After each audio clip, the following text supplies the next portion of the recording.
Amados irmãos, eu quero vos cumprimentar com a paz do Senhor. Nesta oportunidade, estamos aqui de volta para mais uma aula da nossa Escola Bíblica Dominical, lição de número 10.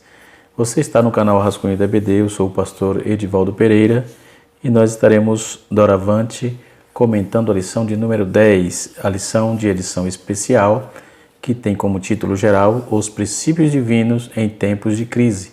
Não é? E estaremos aprendendo a lição de número 10, que tem como título Provai se os Espíritos são de Deus. Provai se os Espíritos são de Deus. Nós temos aqui a lição que estaremos ministrando doravante, ok? Nós vamos encontrar na lição de número 9, nós trabalhamos bem essa proposta, mas ainda tem resquícios. Os inimigos voltaram a perturbar Neemias e a Bíblia vai nos dar respaldo e dando estrutura para o grande líder, o Neemias. Não é? E nesta oportunidade, a nossa leitura bíblica em classe está inserida em Neemias capítulo 6, versículo de número 10 a 14, e 1 Tessalonicenses capítulo 5, versículo 20 a 21, e 1 Coríntios capítulo 14, verso de número 29. Então, irmãos, nós vamos estar aprendendo sobre essa temática. Para começar, o capítulo de número 10, capítulo de número 6 do livro de Neemias, o verso de número 10 a 14 diz assim: E quando vim a casa de Semaías, filho de Delaias, filho de Mitabel, que estava cerrado, e ele me disse: Vamos juntos à casa de Deus dentro do templo e cerramos as portas do templo, porque virão para te matar. Sim, de noite virão para te matar. No versículo de número subsequente, versículo número 11, vai dizer: Porém disse um homem, como fugiria? E quem há como eu? Porém disse um homem como eu. Vamos para o texto, capítulo de número 6, versículo 11. Neemias vai e diz assim: Porém disse Neemias, um homem como eu fugiria? E quem é como eu que entre no templo e viva? De maneira nenhuma entrarei. Versículo 12. E conheci que eis que não era Deus, que a quem enviara, mas essa profecia falou contra mim, porquanto Tobias e Sanbalate subornaram. Versículo 13. Para isso subornaram para me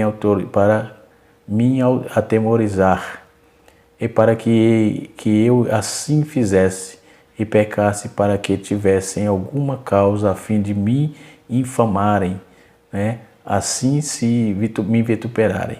Versículo 14, Lembra-te, meu Deus, de Tobias e de Sanbalate, conforme estas suas obras, e também da profetisa Noádias e dos mais profetas que procuraram aterrorizar-me. Muito bem.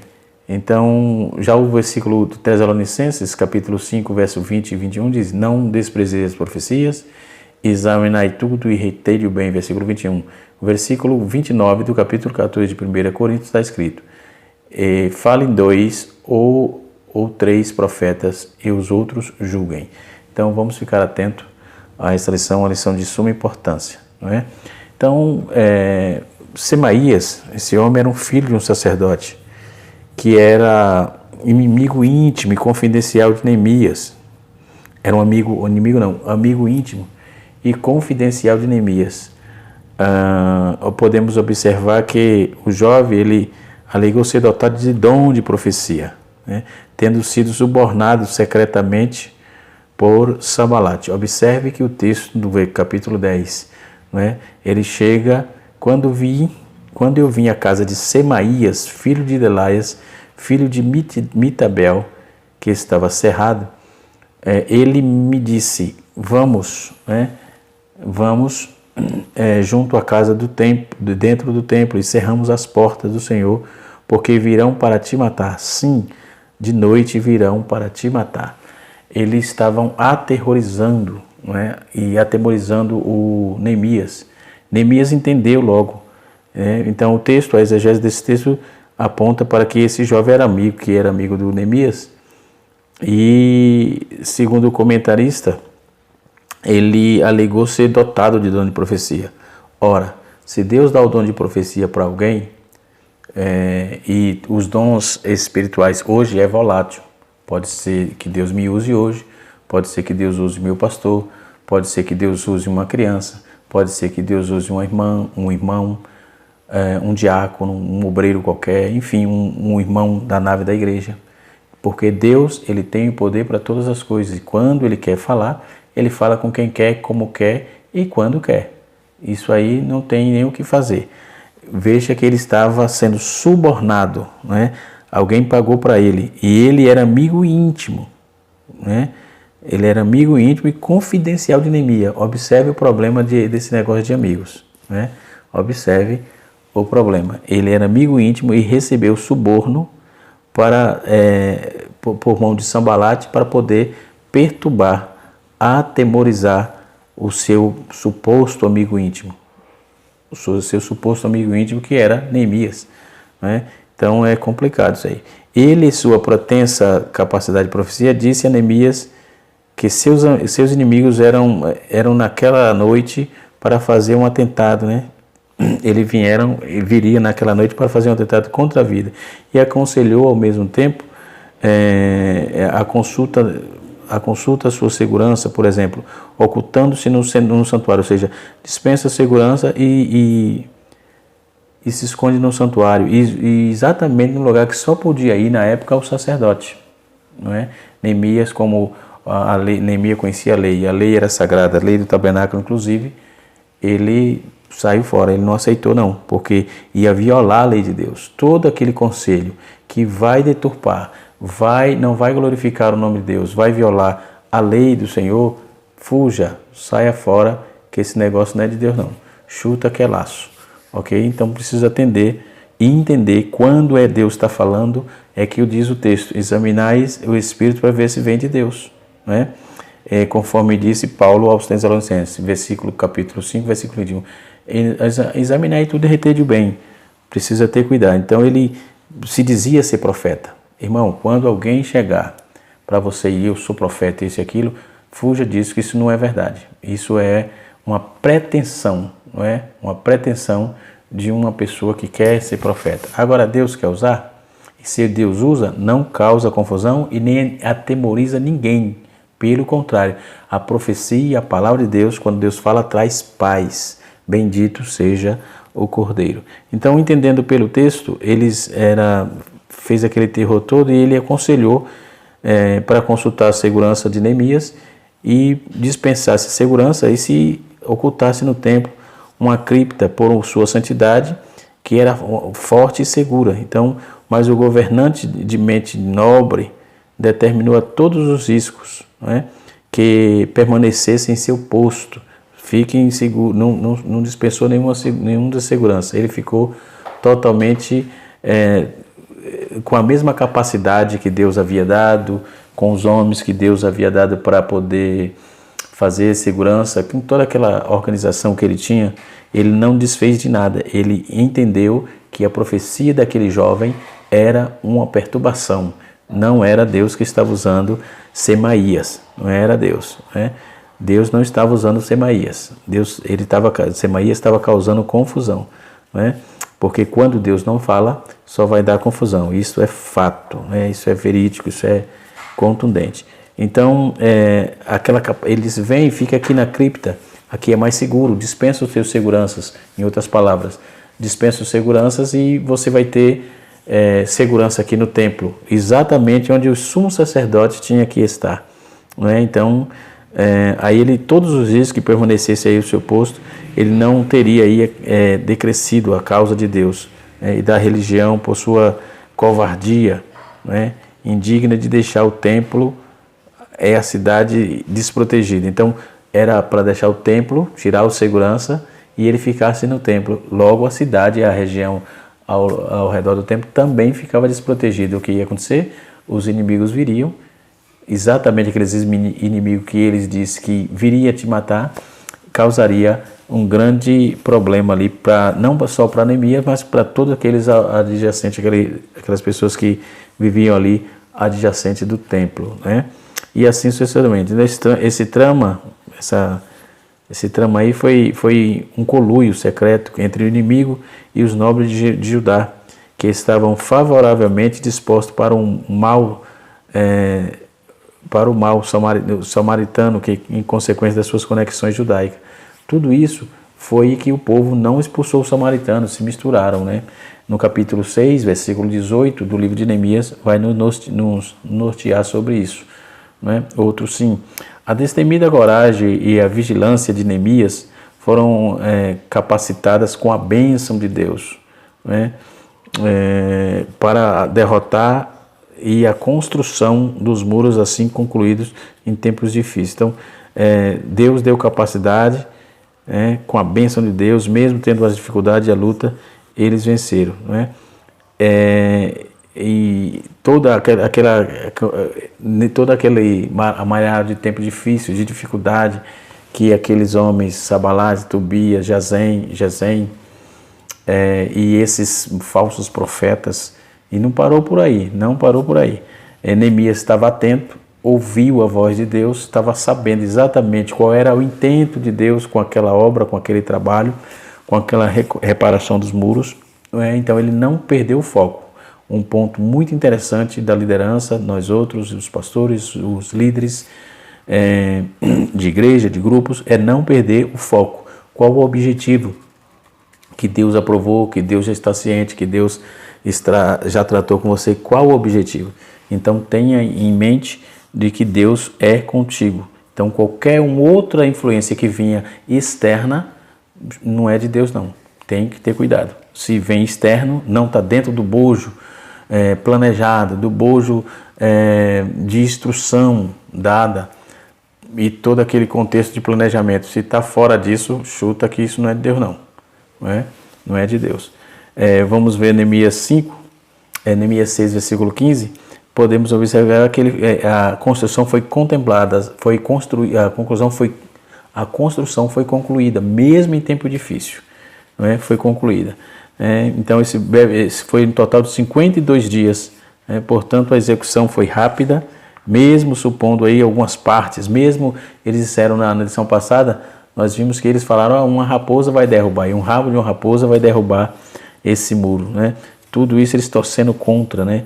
Os inimigos torcendo contra, mas fique tranquilo, levanta a cabeça e os inimigos se levantarão e depois eles mesmos colocarão um tapete vermelho para você passar, e vão bater palma, porque existe muitas pessoas de arquibancada, fica lá na torcida, querendo fazer galhofa, são uns fanfarrões da fé. Tem muita gente assim, precisamos ter cuidado com essas tralhas, né? Desculpem a palavra, mas precisamos ter cuidado, ok? Então, mesmo com essas oposições, com essas dificuldades, a obra saiu em 52 dias, eles concluíram, né? E dentro dessa questão, todas essas considerações da construção que eu trabalhava aí, eles tiveram um ardor, tiveram cuidado, um zelo religioso, né? E aqueles homens que estavam empenhados e empregados para fazer a obra de Deus, eles não baixaram a guarda. Não tem inimigo que tirasse o foco desses homens, né? Graças a Deus. Conforme eu já disse aos irmãos, toda essa demanda, esses inimigos, eles percebendo, era perceptível, era muito claro que Deus trazia as claras para Neemias e para os homens que estavam ajudando Neemias, que aquilo era uma oposição e que aquilo ali não ia funcionar, aquelas oposições, que eles mantivessem o foco, né, no muro. Então aí o que ocorre? Diz o texto que eles sugeriram aí a obra estava perto de ser concluída, aí sugeriram uma reunião, não é? No Vale de Ono, que era cerca de 30 quilômetros do noroeste de Jerusalém, a distância dali. Então, uma palavra vinda de Neemias, ele foi avisado da intenção dos adversários. Deus, uma palavra vinda do Senhor, mostrou a ele a intenção dos adversários, né? Dentro desse texto aí aparece uma figura, como eu disse, não parou por aí. No versículo 14 vai aparecer uma meliante, uma figura chamada Noádia. Noádia, em hebraico, significa encontro com o Senhor ou com o Jeová, segundo a enciclopédia bíblica, nos aponta isso. Então, algumas versões da Bíblia vai traduzir isso, vai apontar para Noadaias, não é? Então, a Bíblia menciona duas pessoas com esse nome, não é? A primeira pessoa é um levita que retornou de Babilônia, era um homem, e no capítulo 8, versículo 33, aponta esse Noádia, né?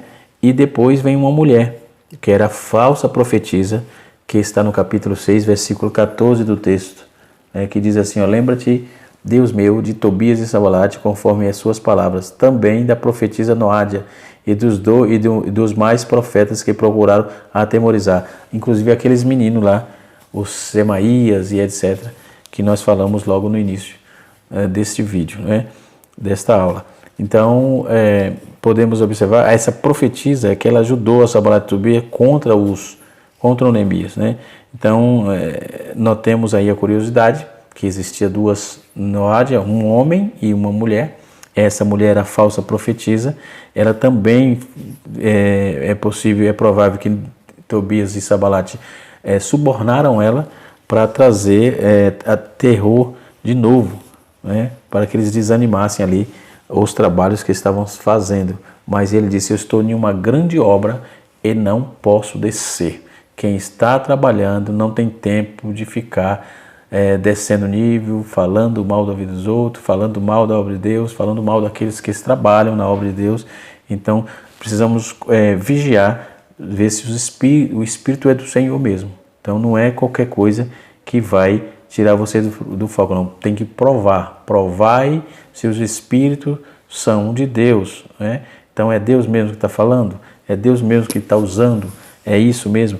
Logo, quem é de Deus, ouve a palavra de Deus. Então, Neemias entendeu perfeitamente que aquilo ali era uma farsa, não é? Era uma farsa. Nos dias atuais, tem muita gente que quer ostentar o título de profeta, diz que Deus falou quando Deus não falou, não é? Deus não se deixa escarnecer, Deus não deixa ser usado por ninguém, Deus não tenta ninguém e por ninguém é tentado. Ponto. Então, Deus não tenta ninguém e por ninguém é tentado. Então, eles tentaram subornar ali e ela tentou agitar aí o descontentamento entre os habitantes de Jerusalém, assim, tentando envergonhar Neemias e sua grande obra de construção dos muros, que estava arruinado da cidade. Então, essa Noádia tentou atrapalhar também, era uma falsa profetisa, né? Então, precisamos ter cuidado com toda essa demanda e estratégia do diabo, do inimigo, não é? O Paulo ele vai trabalhar muito a questão do capítulo 14, versículo 29, quando ele faz a advertência aos coríntios. Ele vai dizer que as profecias julguem, tem que ser julgado. Então, os outros profetas, toda a congregação. A primeira interpretação correta se refere ao dom de discernimento de espírito, né, que está escrito no capítulo 14, versículo 29. Já a segunda interpretação do texto, ela pode ser defendida com base no fato de que Paulo constantemente citava no capítulo 10 de 1 Coríntios, versículo 15, capítulo 11, versículo 13, né? Ele apela aí para o julgamento de seus discípulos, né? Que ele considerava como discípulo. Então você não pode ouvir a coisa, ouvir e logo se empolgar. Tem que ver e provar, ver se é de Deus, ok? E quem tem o Espírito de Deus sabe se é Deus ou não, porque o Espírito de Deus testifica o nosso Espírito testifica com o Espírito de Deus que somos filhos dele. Então a estratégia do inimigo, mais uma vez ali, Sob a liderança de Neemias, o povo contemplou a construção dos muros, né? Restava apenas restaurar as portas e fortalecer a comunidade acerca dos muros. E uma vez que Sanbalat e seus inimigos havia ali fracassado, graças a Deus, completamente suas tentativas de impedir o povo de Deus de que trabalhasse, conforme Neemias capítulo 6, versículo número 16. E decidiram concentrar seus ataques em Neemias. O texto vai dizer assim. Então aí eles começaram de novo, deixaram o povo de lado e começaram a trabalhar contra Neemias, né? Primeiro veio a falsidade, capítulo 1, capítulo 6, versículo 1 a 3. O convite de Sanbalat para consagrar-se com Neemias. Logo ele queria misturar, precisa ter cuidado, não se misture. Você é servo de Deus, você é mulher de Deus, você é homem de Deus. Surgiu possibilidade de se misturar com mentirosos, com salafrários, com pessoas de mau caráter, você vai se enrolar. Não se misture, ok? Não se misture. Não faça aliança conforme Josué capítulo 9. Tenha que ter cuidado. Então, fez o convite de Sanbalat, Sanbalat fez o convite para se consagrar junto com Neemias, que faria os princípios já estabelecidos por eles, conforme no capítulo 2, verso 20. Eu sigo os seus ditames, eu sigo o que você falar. Neemias não aceitou. É uma forma de tentar, ele estava no caminho certo, então se ele faz isso, ele ia ter dificuldade e o aspecto da sua vida espiritual mudaria, com certeza. Depois, eles tentaram com insistência, capítulo 6, verso 4, a insistência em chamá-lo 4 vezes demonstra que ele estava tentando minar a resistência de Neemias para tentar mudar de ideias. Neemias estava focado. 3F, foco, força e fé. Você está em Cristo, está fazendo a obra de Deus, você tem 3 Fs, foco, força e fé. E aí depois eles vieram com mentira de novo. É interessante observar aí que várias ocasiões os inimigos usaram cartas de seus ataques às obras e tal. Então uma carta aberta para o governador era ao mesmo tempo uma forma de intimidação e insulto. O Warren Wiersbe vai dizer isso no seu comentário, né?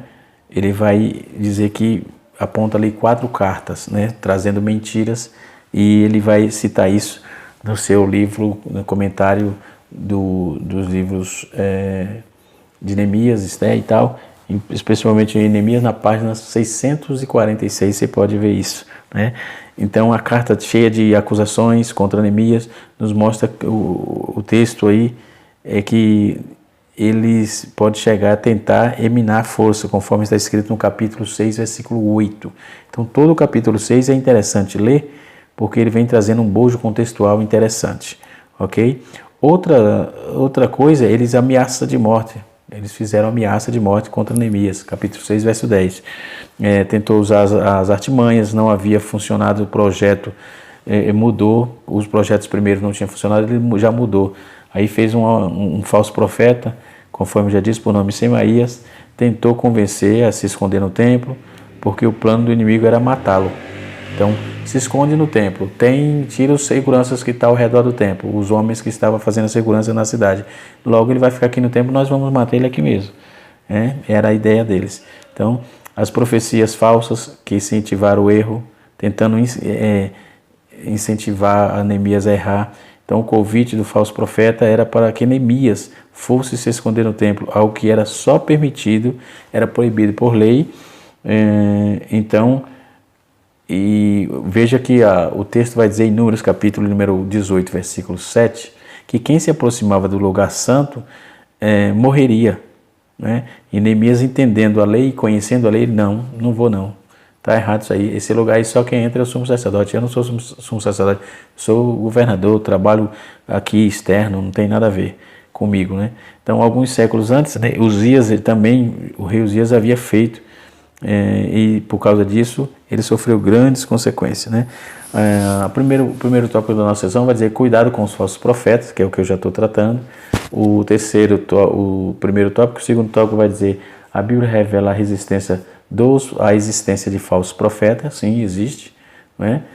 E no terceiro tópico da nossa lição, devemos julgar as profecias. Devemos julgar, entendeu? Falou, você tem que julgar, ver se vem de Deus. O quarto tópico da nossa lição diz, por que devemos julgar as profecias? O quinto tópico vai dizer, por que devemos julgar as profecias? Como devemos julgar? Por que devemos julgar? O quarto e quinto é como devemos julgar. Então, a nossa lição está recheada de informações, não é? E a teologia sistemática, uma perspectiva pentecostal, nós temos aqui a questão dos dons e tal. É um material muito bom da CPD de Stanley Horton, né? Eu tenho esse material aqui. Na época eu ganhei quando eu congregava em São Mateus, setor 11. O pastor é o pastor de saudosa memória, pastor José Luiz de França, pastor Dedé. E eu ganhei do irmão Agemiro, eu era vice-superintendente, ou segundo, né? Era auxiliado de um irmão do pastor João, no setor 11, na congregação do Jardim Marilu. Ali tem alguns irmãos ainda, irmão Josué, Deus abençoe a sua vida, e os irmãos, se porventura tiver alcance do vídeo e ouvir, Deus abençoe os irmãos do Jardim Marilu, do setor 11, né? E assim vocês veem, hoje quem está pastoreando ali é o nobre pastor Samuel Costa, né? Filho do nosso presidente, irmão do nosso presidente da convenção e filho do pastor José Wellington Bezerra da Costa, nosso presidente aqui da Confradesp. Bendito seja Deus. Vamos continuar aqui, né? Então, dentro desse contexto, a falsa profecia é um prejuízo, né? As respostas de Neemias, essas novas ameaças, Neemias não deixava barato. Ele estava na direção de Deus, ele tinha a palavra, ele tinha razão, ele tinha certeza do que estava falando, ele tinha convicção. Deus havia mandado, Deus havia dado ordem, ele recebeu as anuências dos governadores, dos sátrapas da época para fazer o reparo. Então ele não ia baixar a guarda, era a vez, não é? É porque ele veio na cidade uma vez, conforme lemos nas lições passadas, chorou por causa da destruição do muro, a cidade estava alagada, ele teve a oportunidade de reconstruir, pronto, a oportunidade foi essa, né? Então, temos que confiar em Deus, colocar tudo que Deus fez em mãos, para usar em mãos para poder fazer a obra de Deus. No capítulo 6, verso de número 2, Neemias tem uma percepção espiritual incrível, porque ele percebe que aquelas profecias eram falácias, eram mentira, eram descabidas de verdade, desprovidas de verdade, não é? Em um linguajar mais técnico menos verdade. Eles não tinham razão, aqueles elementos estavam totalmente desprovidos de lógica, não é? E então Neemias compreendeu aí, né? E trouxe aí evitou o mal que chegasse até eles e o povo, né, que estava com ele, né? Então ele tinha responsabilidade com a obra de Deus, foi a resposta dele. Ele foi consistente e coerente naquilo que estava fazendo, não é? Neemias capítulo 6, versículo 3, Neemias 6, versículo 4, não é? Então Neemias não se via fora de Jerusalém. O convite para ir ao Vale de Ono, cerca de 32 km, 30 km, 32 mais ou menos, ao norte de Jerusalém, perto de Lida, não é? Ou Lode, como está escrito, não é? O comentarista Kidney vai trazer essa informação, não é? Então, por ir tão longe aí, era chamado para restaurar Jerusalém. Neemias não desceu o nível dos adversários, preferiu continuar fazendo a obra, firme ali no propósito que ele tinha com Deus e Deus tinha com ele. O Warren Wiersbe vai trazer a ideia de que ele possuía tantos discernimento como toda determinação. Ele recusou aí de ser influenciado com as suas ofertas repetidas, as ofertas dos inimigos, né? Seria, se aquela oferta não era certa, entendeu? Ele entendeu logo que aquilo ali era uma armação. Então as decisões se baseiam somente em opiniões que podem ser consideradas, mas as decisões se baseavam em convicções que devia ser mantida. Então a convicção era fazer a obra de Deus, não olhar para trás, e era esta a convicção que tinha. Outro fator importante é que ele estava em oração, ele estava sempre orando, não é? Fator preponderante na vida de um líder e especial na vida de Neemias. Então ele estava firme, focado na missão de construir a obra de Deus. Bendito seja o nome do Senhor. Ele tinha conhecimento da palavra, não é? Ele tinha temor e discernimento Entendeu? A resposta dele foi essa. Então, como ele sabia se a profecia era verdadeira ou falsa, né? Ele tinha que estar de acordo com os preceitos bíblicos. Se Deus fala uma coisa, vem um profeta e fala outra,